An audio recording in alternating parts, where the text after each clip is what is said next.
Can you hear us, Mr. Villegas? I can. And let's see. Anyone on the chat, are we able to hear him okay?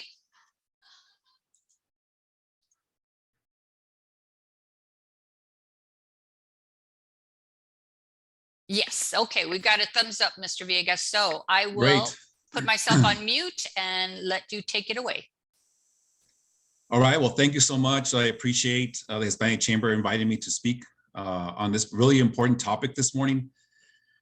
Just to fill in a little bit of, and I want to thank the people that are showing up this morning to listen to this presentation. My hopes is that you're going to find it useful, that if you already have a business, this will help you to maybe identify some legal issues that affect all businesses, and then not so that you can become a lawyer, but really so that you can have conversations with an attorney when issues come up that you may recall, wow, in that presentation, this was something that I was suggesting you speak with an attorney or a CPA. So, I hope that that you will find it useful and maybe a little bit inspiring is my hope. I think it's an awesome time to start your own business.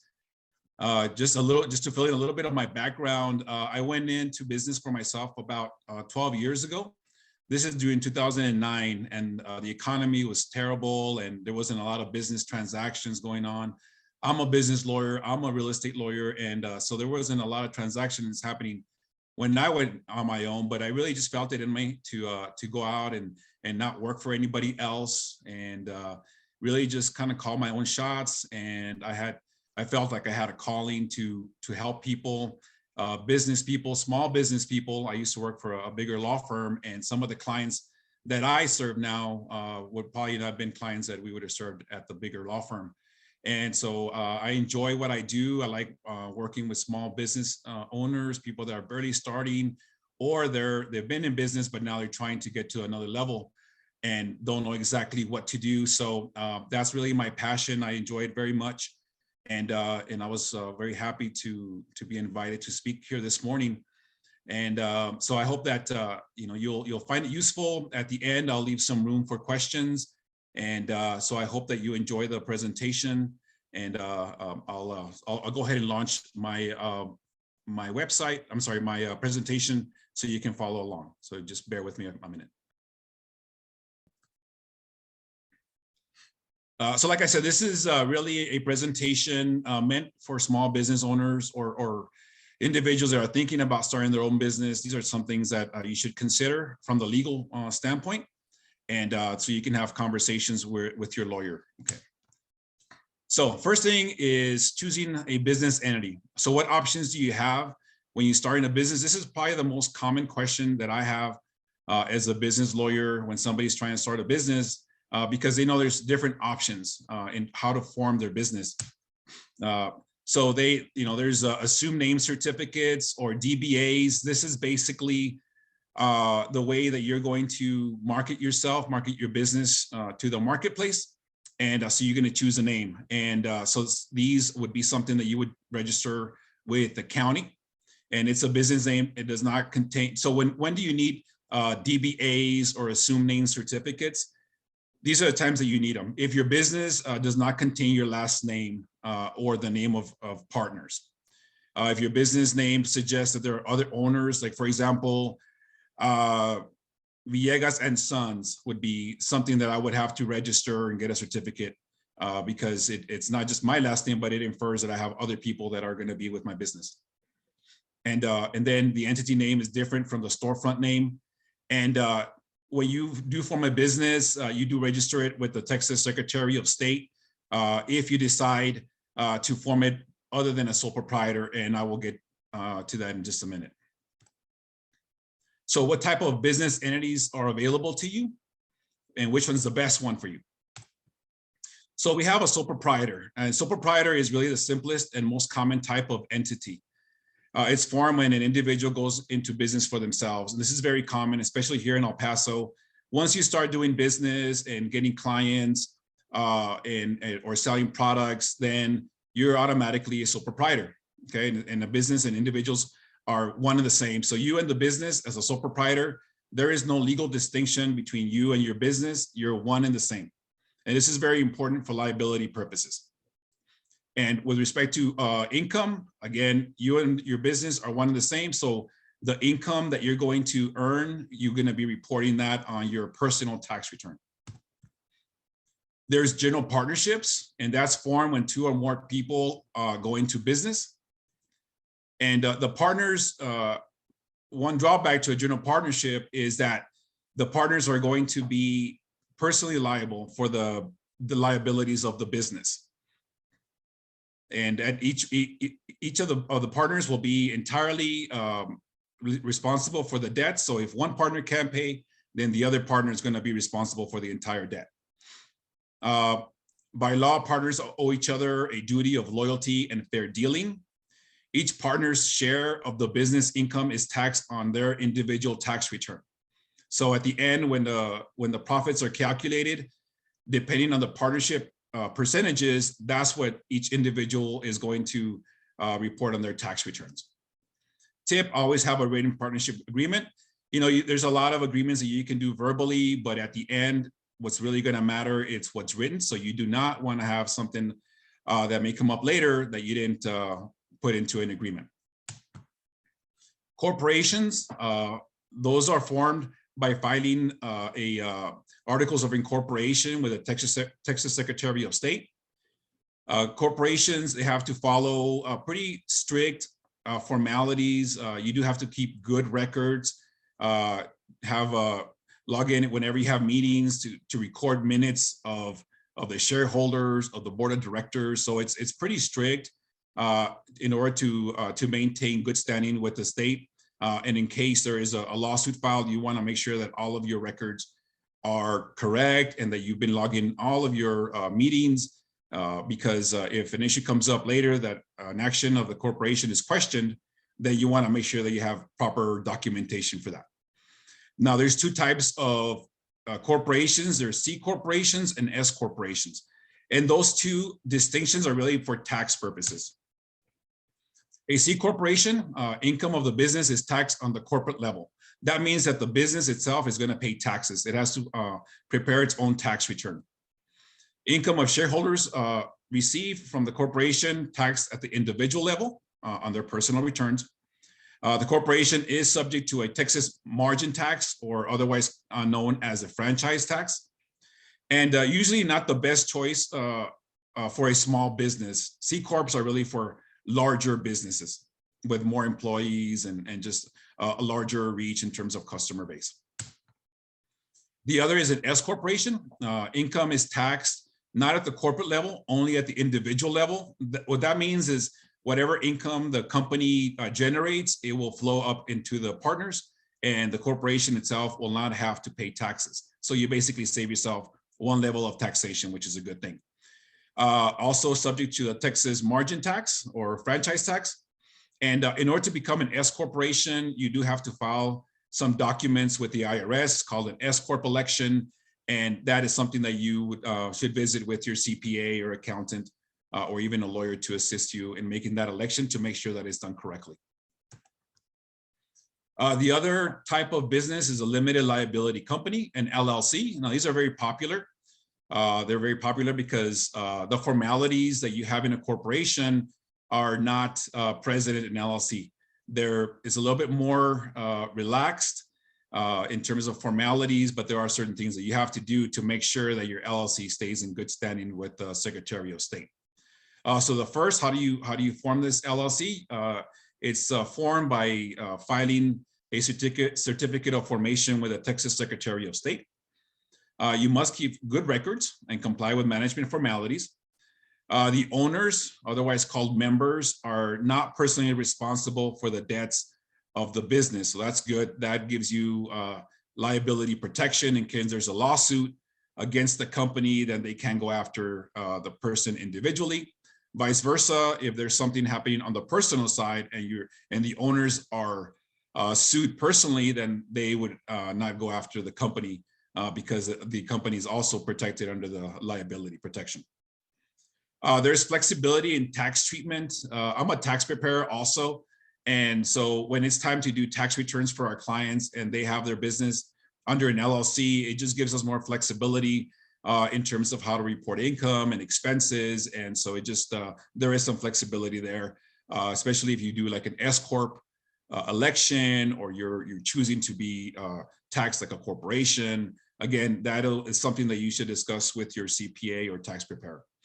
An LLC may also protect the business. Oh, I discussed that already.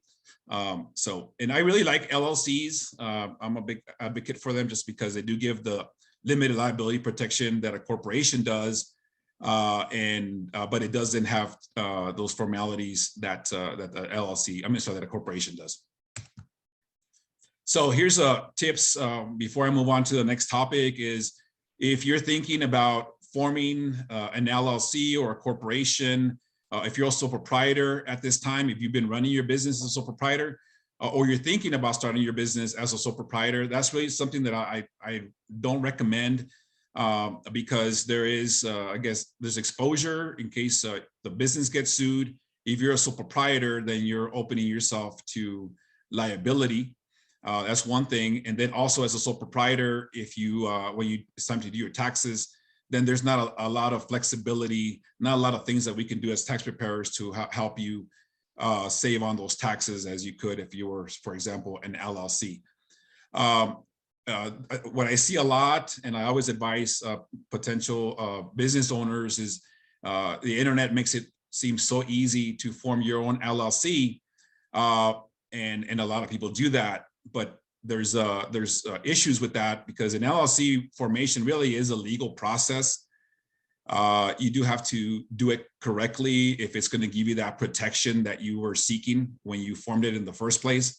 Again, the primary reason to form, let's say, an example, an LLC is for limited liability protection.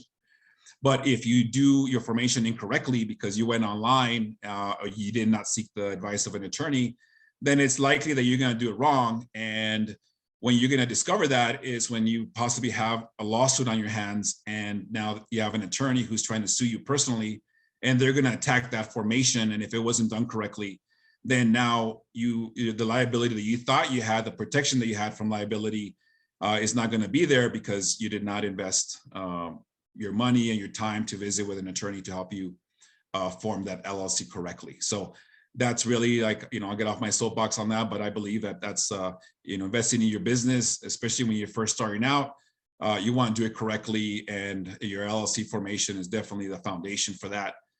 If you're already a sole proprietor, then it's very easy to convert you over to an LLC or a corporation. And if you're something other than those two, or if you did your own LLC or your corporation, then take your documents to an attorney, have them review it, make sure that they were done correctly. Another tip is, I see this a lot, is new business owners or even seasoned business owners, they choose to do their own bookkeeping. Now, if your business is bookkeeping, then by all means, do your own bookkeeping. But if that's not your business, then I would definitely hire somebody to do the books. Because if you do them yourself, first of all, you're going to hate it. You're probably going to procrastinate.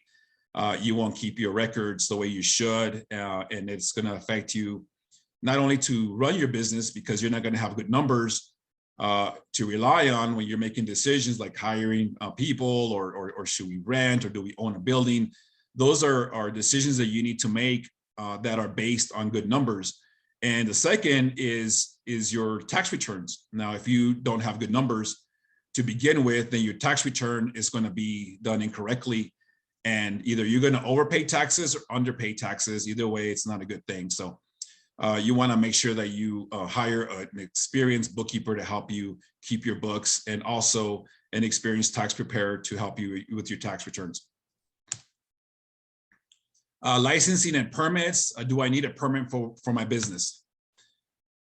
And that just depends on your business. Here's some examples of where you typically will require, the state requires a license. If you're serving food, liquor, firearms, working with hazardous materials, if you're cutting hair, doing nails, working with children, running a daycare. So, basically you just need to find out, check with the state, your county, and to make sure that if you do have some requirements to get permits, that you do that. Excuse me. So that's, again, check with the city or the county clerk, building and safety departments, planning and zoning, the tax offices, and just do the research. You just want to make sure that you're in compliance with local licensing laws. You don't want to get a bill because you didn't you didn't get a permit, or they may even just close your doors until you got your permit. So you don't want to do that. Zoning, where can I do what I do? So there's some home-based businesses. Just make sure that your business does not violate zoning restrictions. There's, obviously there's some issues with having certain types of businesses in neighborhoods. And so you want to make sure that before you start a business and invest money and time, that you are, you know exactly what the restrictions are for businesses that are like, included like in neighborhoods. So if you're receiving public assistance for housing, be sure your business does not put you at risk for evictions or terminations. Sorry about that. Okay, and so now non-home-based businesses. Again, be sure the zoning for your space that you buy or you lease will meet your needs. I've seen it where people will enter, or businesses will enter into lease agreements and for multiple years, and then come to find out that that building was not properly zoned. And certain landlords, they're smart enough to put language in their leases that finding out whether or not that building is properly zoned for the business that you are going to do, that it's up to you. And if you don't, then too bad for you. So be sure that you find out what the zoning requirements are before you sign any leases. And then check on this. Oh, I already said that. Okay. If the current zoning does not permit you to operate your business, you can apply for a zoning change. As an example, the building that I'm at, I'm located between Lomaland and Lee Trevino on Traywood, right across the street from Vista Hills Country Club. And before I purchased the building, it used to be a residential. It was zoned commercial. It was zoned residential, but I wanted to use it for a law office. And so I went through the process of rezoning it so that I would be able to do a business out of this particular building. And so it was a process. It did involve architects and construction and visiting with the neighbors to make sure that they were okay with the zoning change. It did go before city council. And so it was a process, but it was well worth it. But you just want to make sure that your neighbors, if you're looking for a zoning change, that they're on board before you invest a lot of money, because they really can make it difficult for you if it's something that needs to go before the city council. Contracts. What do I need to do about contracts? So here's the basics of a contract. Obviously, it's an exchange. It's an agreement between businesses or individuals. It's an exchange of things of value. It can be oral or written, although for business contracts, I highly recommend that whatever you do, it's always in a written document and not just verbal, because when there's disagreements about what was said and what was understood, really what you're going to have to protect you is what was on the contract. So I would definitely stay away from any oral agreements. Just put them down on paper. The formation of a contract does require an offer and acceptance. If you change the terms of an offer with a counteroffer, there is no contract unless the other side agrees to your counteroffer, or vice versa. The contract may not be enforceable if fraud or misrepresentation or duress or mistake.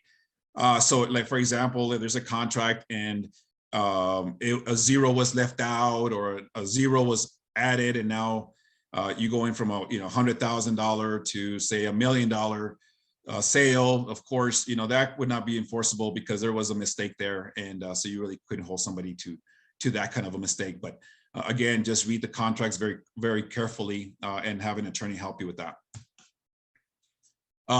Contracts, what should they have? Name and address of the parties, the date the contract was signed, any background information that will make it clear as to why you're entering into this agreement is always very useful, especially down the road if there's any disagreements. what each party is promising to do, when will the work be done or the product delivered, how long will the contract remain in effect, the price or how the price will be determined in the future, when the payments are due, conditions under which contracts can be terminated, damages for failure to perform, and if there's any issues, is there a way to resolve them without necessarily having to go to court? So there's clauses that we typically put in contracts, like arbitration clauses and mediation clauses, things that will get you to a table that you can negotiate hopefully before a lawsuit are filed. And to revise contracts, you refer to the earlier contract, state whatever changes you're making, state that if there is a conflict between the old one and the new one will prevail. State that all the terms of the original contract, not explicitly changed, remain in effect. So basically, whatever's going to change will be in this new document. Everything else stays the same, and sign and date the document. And so basically, like the same formalities that you followed when you first did the first document or the first contract, you would follow to revise that particular contract. Written contracts, when a contract is in writing, only the terms contained in the writing are enforceable.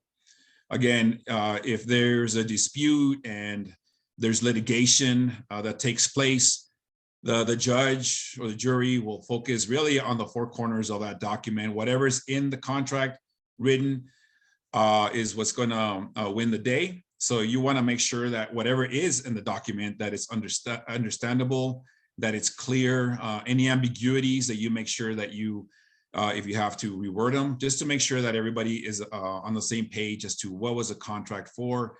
And if there's any disputes about that, hopefully the wording will help you decide which side is correct. Rules for signing: never sign a contract if you do not understand it.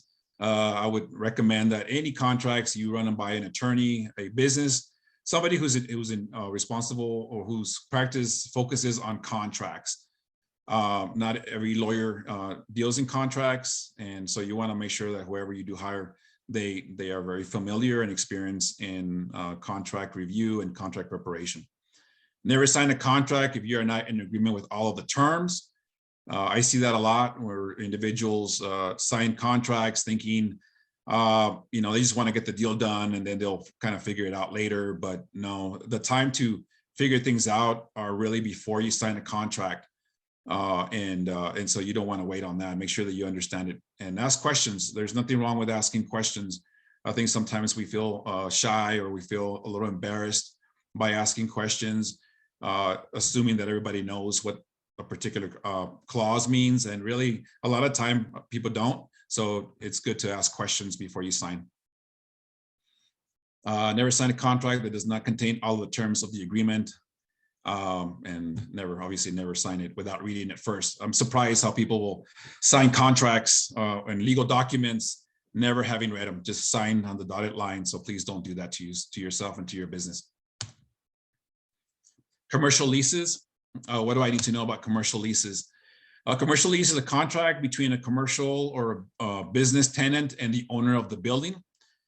These can be long-term or short-term. It's negotiable. It's up to you and your landlord. Although a lease for more than 1 year must be in writing.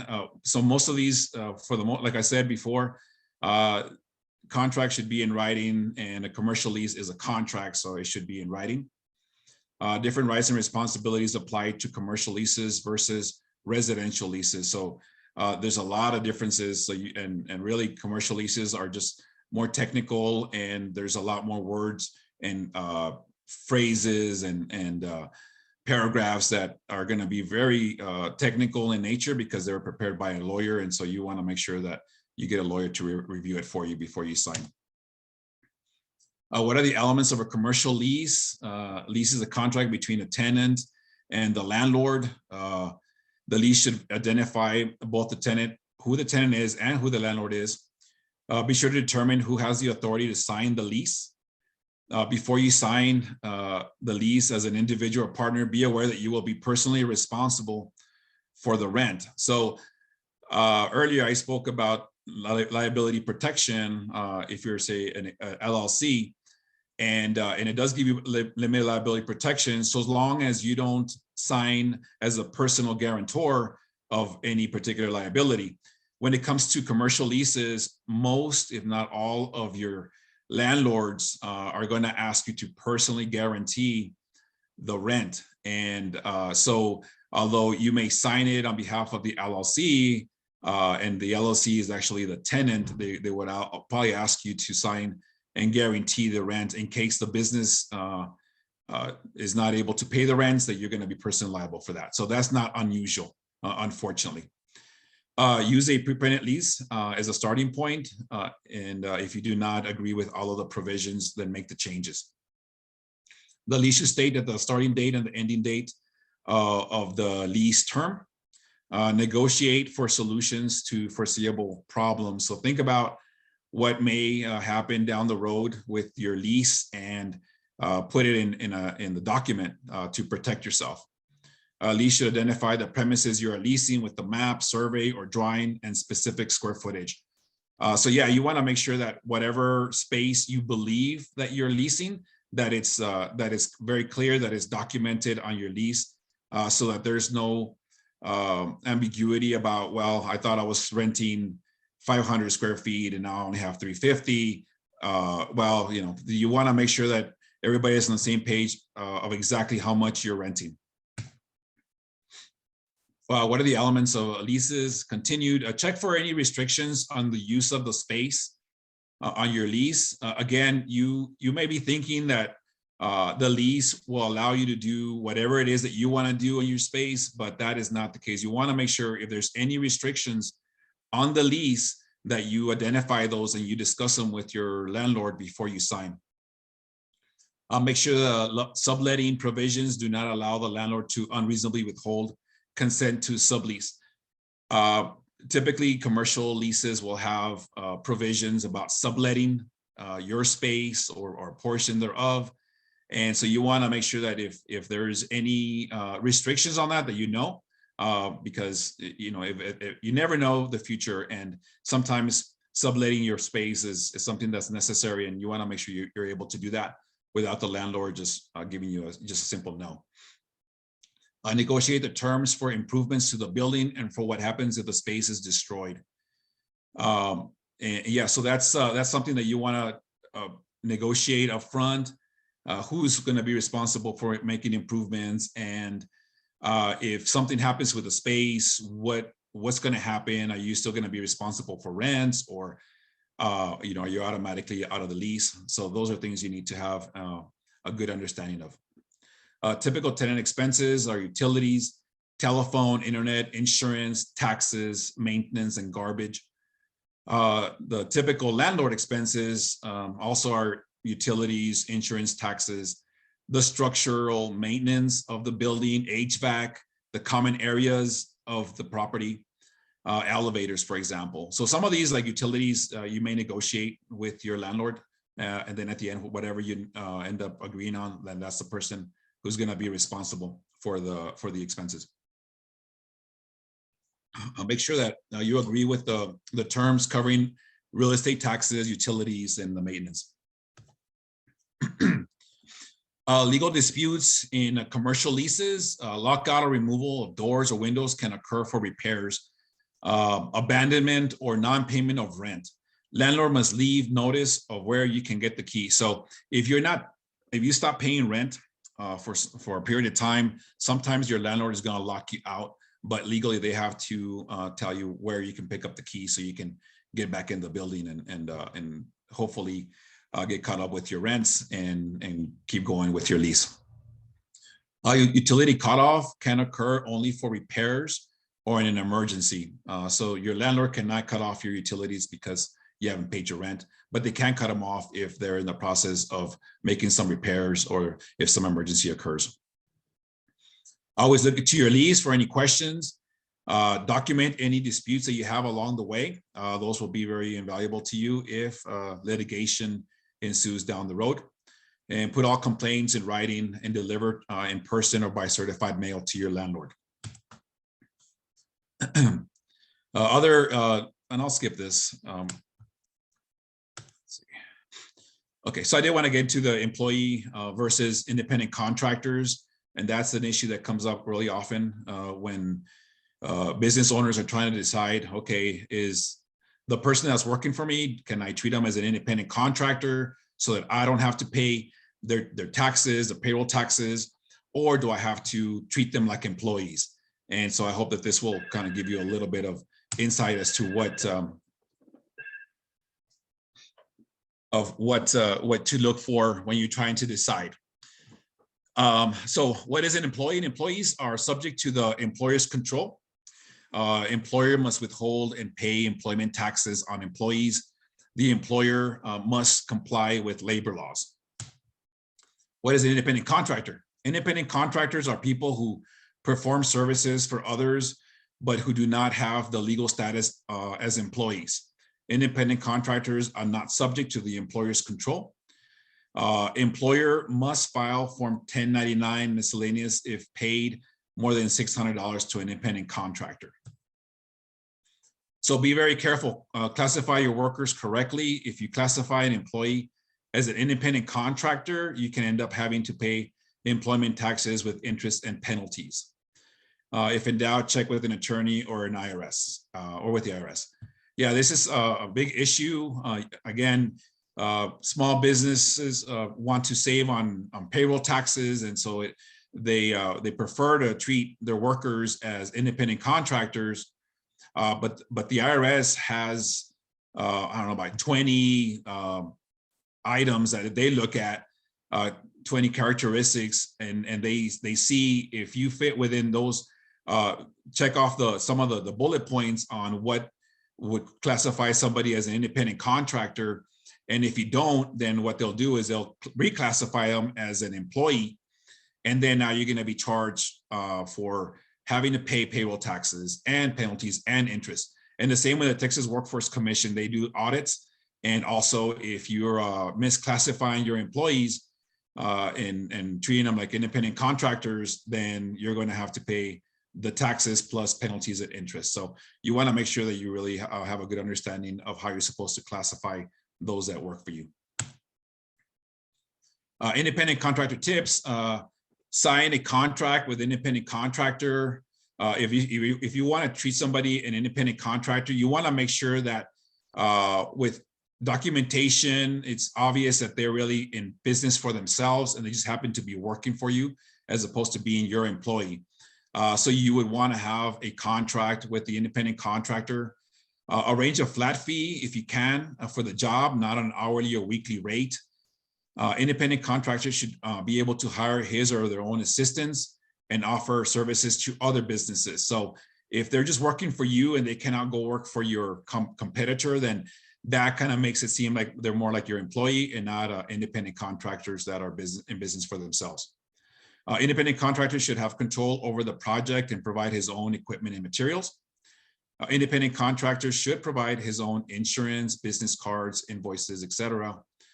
Do not give employee-like benefits, like don't give them sick days or vacation or 401ks. Anything like that is going to make it seem like they're more like your employees, and you're going to be expected to treat them like employees. Keep a file with the independent contractor's business card, advertisement, employer ID. However you ended up making contact with these individuals, have that just in case you do get audited. You're able to support the fact that they're in business for themselves and they just work for you on an independent contractor basis. Insurance, do I need insurance? Absolutely, I believe that you should. You never know what could happen, and you don't want to save money by not having insurance, okay? So have enough property and liability insurance to protect yourself from most common types of accident and losses. Buy insurance for serious risk if it is reasonably priced. I would choose high deductibles and save to cover for small losses. Do whatever you can to reduce your risk in your space and wherever you have customers or clients coming in. And generally, businesses are not required to have insurance, but it depends on the individual situation. Again, it's really up to you, but you really do want to have insurance. And if you're applying for loans and stuff like that, then yeah, the banks are going to require that you have insurance so that they can ensure that you're going to be able to pay back the money in case something happens. How do I insure my business properly? Find a broker to analyze your business. Look for experienced brokers that can sit with you and share their experiences and their knowledge and just really give you the right product for your business. You can talk to other business owners in your line of work and ask them for suggestions or referrals. Talk to several agents, get multiple quotes, and then decide which one's best for you. Workers' compensation insurance, it's optional in most cases in Texas. It will provide lost wages and medical benefits to your employees if they are injured on the job. In most cases, will limit liability if the employee sues your business for his injuries. So yeah, this will cover employees that are injured on the job. I highly recommend that you do have workers' compensation. You just never know, and you don't want to have a full exposure of a liability in case somebody were to get injured or some other kind of lawsuit would be served on you. You want to have insurance that will cover that for you. Know the terms of your insurance policies. Discuss them with them. Discuss with your broker, your insurance agent, to make sure that you understand everything that's on there. Again, some of these policies are very technically written, and you're not expected to know exactly what they mean. So don't be shy about asking questions. And if you're not getting clear answers, then you probably should move on to somebody that can explain them to you in a way that you can understand. Know what property and events are covered under your policies. Know how value of lost property is calculated. Home-based businesses need to be sure that business equipment is covered under the homeowner's renter's insurance or by a separate insurance for your business. And understand exclusions. Insurance provisions will exclude certain things. So you may think you're covered for something, for some sort of event, and then come to find out that you don't. And then now you're really in a bad situation. So make sure that you understand clearly what exclusions exist on the document and the policies, so that either you can negotiate them back in or maybe decide that that's not really the best policy for you. Disaster strikes, decide whether you want to make a claim for your insurance. Look at your losses or possible rate increases. To make a claim, gather and preserve all the evidence, take photographs of damaged property, gather receipts for damaged property, get names and contact information of witnesses, and then obviously contact your insurance company immediately. Yeah, you want to make sure that you preserve all evidence of what happened, and just don't wait. Talk to your insurance agent. Again, some things may be covered, some may not, but you want to make sure that you move on your claims right away. Do I have to have insurance? Again, if you're a tenant, look at the terms of your lease. Some leases may require that you have insurance. Your license or your permit may require you to also carry insurance. So find out what your licenses or permits require. If you have employees, you may be required to carry workers' compensation. Again, I highly recommend that you do.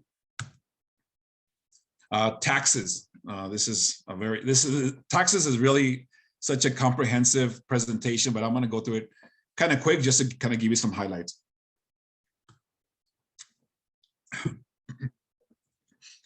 So there's two kinds of local taxes in Texas. There's property taxes, and then there's business personal property taxes. So if you own a building, then you're going to be responsible to pay property taxes on your real estate.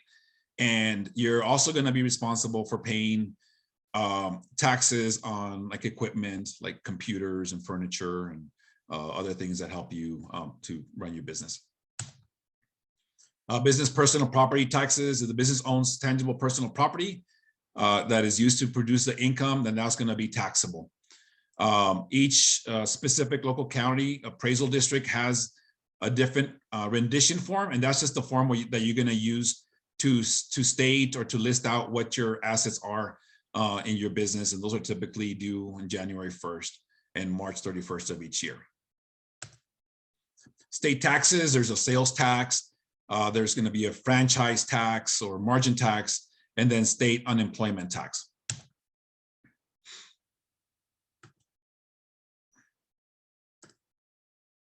I want to get to the federal.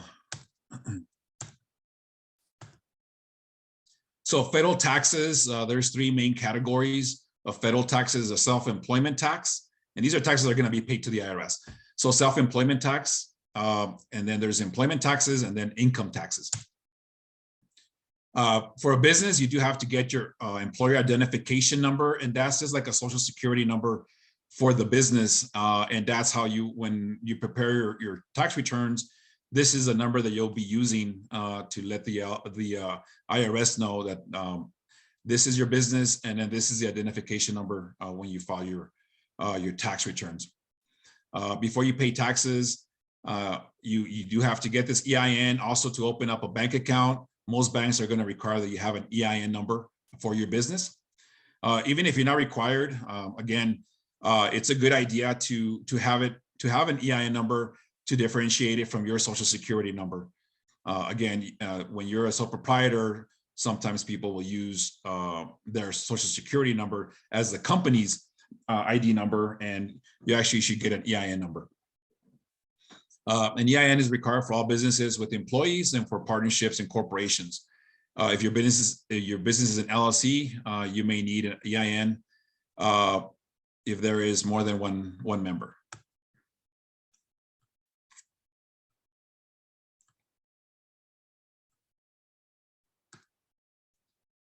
So I did want to touch a little bit on the taxes that you will be paying in terms of income tax. Income tax, a small business owner, you only have to pay federal income taxes on the money that you have after your business expenses. So basically your tax is going to be based on the profit that your business generates, okay? And then to determine that income, you must figure out gross income, your total income that your business has brought in, and then your business expenses. And so net income is gross income less business expenses, and then that net income is what will be reported on the business's tax return, or will be divided and then distributed over to the owners, and then they in turn will report that income on their personal tax returns. Estimated income taxes, you must pay estimated income taxes every 3 months. I highly recommend this to business owners, that they get into this habit of paying estimated taxes every 3 months. That is so helpful. It's actually required, but then at the end of the year, when your tax preparer does your return, you're not going to have a heart attack, because now you owe a full year's worth of taxes, and you did not send any estimated taxes, and that money may not be sitting in your bank account because you were using it for your business. So I definitely recommend that you stay compliant with the IRS and that you send estimated taxes quarterly, and then your tax preparer or your accountant can help you estimate what the taxes are based on your profit for that year, or for each month.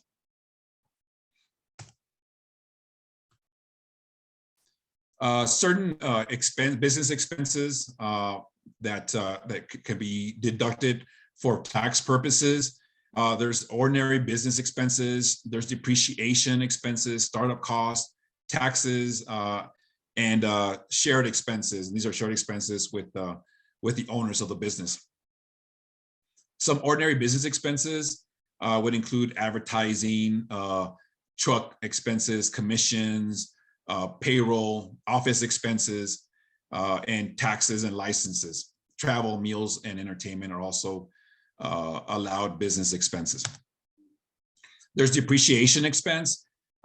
With depreciation, money doesn't necessarily go out of the business, but the IRS does give you the ability to deduct these expenses to lower your taxable income. So that's based on the type of asset that you have. If it's a building or if it's equipment, then the IRS has certain number of years that it'll allow you to depreciate that expense and reduce your taxes for the year. Startup costs are also deductible. You can deduct up to $5,000 of startup costs in the first year of your business, and you can deduct the remainder of the startup costs over 15 years. deductible tax expenses. You can deduct some of the taxes that you paid in running your business. As I stated, really anything that you can tie back to your business, you could make an argument that those are allowable business expenses. And as long as you keep documentation, make sure that you, if you go out to dinner or lunches or vacations and they involve business related activities, that those are, you can deduct some, if not all of that. So you want to make sure that you keep good receipts, good records, and then that you present those to your tax preparer. That way they can decide whether or not those expenses can help you to reduce your tax liability, and make sure that you don't, down the road, if you were to get audited, that you have your documentation ready to show to the IRS. Shared expenses are expenses, again, between like the owner of the business and the business. For example, like if you use a car for your personal use, but also for your business, then you're able to deduct a portion of that expense. If you have a home-based business, then there's mortgage interest you can deduct. There's certain household items, home repairs, insurance that you could use to deduct and reduce your tax liability.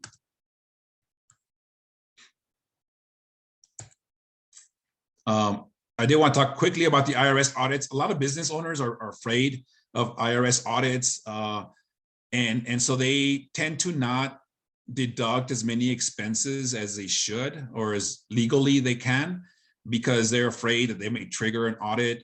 But really, as long as you're using expenses or spending money for your business, typically for the most part, that are allowable business expenses. And as long as you're reporting all of your income and you have documentation for your expenses, and there's no need to be afraid of the IRS. But if you do, for some reason, happen to get audited, then the process, I would recommend that you do get a professional, whether it's an attorney or a CPA, somebody who's experienced in dealing with IRS issues, to assist you, because you won't necessarily know exactly why the IRS may be asking you certain questions, and you're thinking you're cooperating, but really what they're doing is they're building a case to come after your to give you a huge bill at the end, or penalties and interest. And so you want to make sure that you handle IRS audits very seriously, and I would not recommend that you contact the IRS yourself, that you hire a professional to assist you and help you get through the IRS audit. Again, just keep good records every day, and have them organized. And if an IRS does audit you, then you'll have all your documentation in order to justify whatever expenses you deducted on your return, or whatever income you reported. My final thoughts is I want to congratulate those of you who have taken that step to start your own business. It's, having been on my own for 12 years and have had multiple businesses, some that were successful, some weren't so successful. I understand that it's tough, and it can be tough, but it is very rewarding. I would not have it any other way. I enjoyed my time as an employee, but I love the time that I've been self-employed. It's given me an opportunity to meet people that I otherwise wouldn't have met, take advantage of certain opportunities that were presented to me. And I would not have been able to do that if I had to clock in a 9-to-5 job and not have any flexibility to pursue other interests that I had. So if you started your business or you're in your business, I congratulate you for taking that step. For those of you that maybe are thinking about it, do think about it and weigh the options and find out, if this is something that you really is in you to do. And this is a great time, like I said earlier, to start your own business. A lot of opportunities, more than I believe we've ever had. And so if this is something that you want to do, I totally encourage you to do that. Just remember, you decide what success looks for you. That's something that I've learned, not comparing to other people, but just what I decide what success looks like for me. And if I meet that, then I'm successful, and that makes a world of difference. know your why and remind yourself of your why. Everybody starts a business for a certain reason.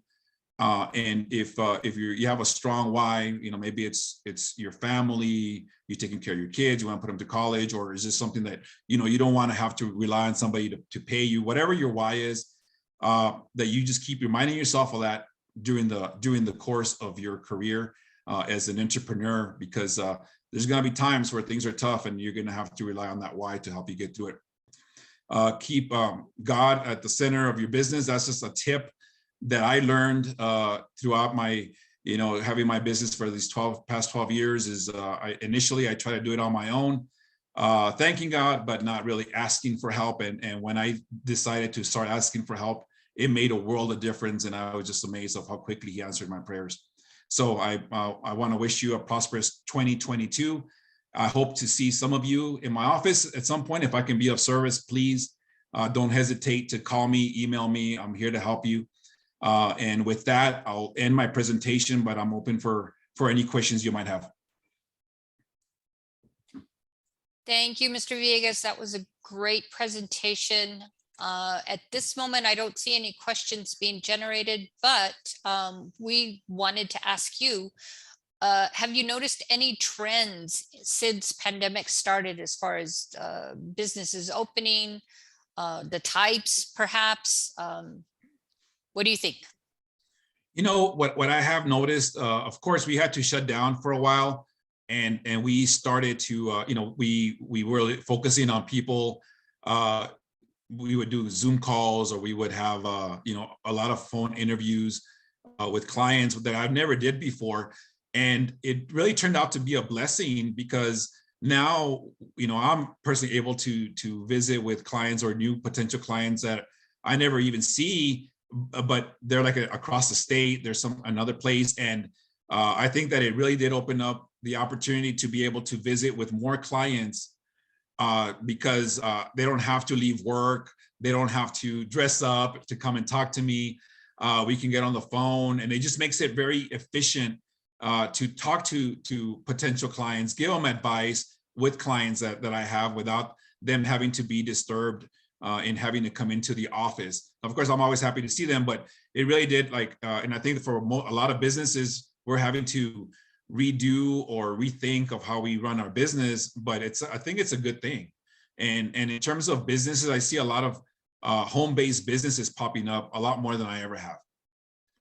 And that's a good thing, because I think home-based businesses have very low startup costs, and it's comfortable setting, and it just kind of allows for a really great quality of life when you're able to stay at home, and especially if you have young ones around, it makes it so that you don't feel guilty because you're working, because they're right next to you, tugging at you.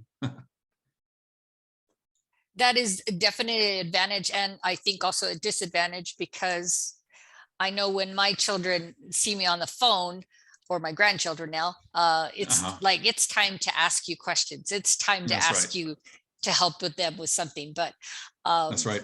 It's pretty neat. Anything else that, one last thought that you might have that you'd like to share? No, I'm available to help the business owners. That's really my passion. And if I know there was a lot of information, I try to pack a lot of information in there, and I hope at least some of the things stood out. But if any of the participants that came in today, if they want to email me questions or call me to schedule an appointment, I'm more than happy to do that. I am sharing one of my slides here. Oops, not that. There we go. So that you have all of Mr. Villegas's information here. He's located at 2211 Traywood. Office hours, are these the same, 9 to 6, Monday through Friday? That's right. And easily reached by email and phone call. You can see he's very approachable, and we are really, really very thankful that he was able to join us today. I know it's a busy season for all of us, but we're happy to have him here, and maybe we'll be able to invite him back another time. Yeah, I'd be happy to. And I do speak Spanish, so if there's any Spanish speaking business owners, I speak Spanish, I'm fluent, so I'm able to help them in Spanish as well. Awesome. Oh, I thought I had your screen back up and it just keeps.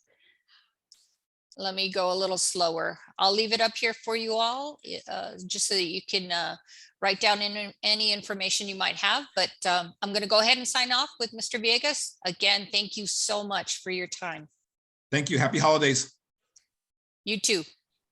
Bye-bye.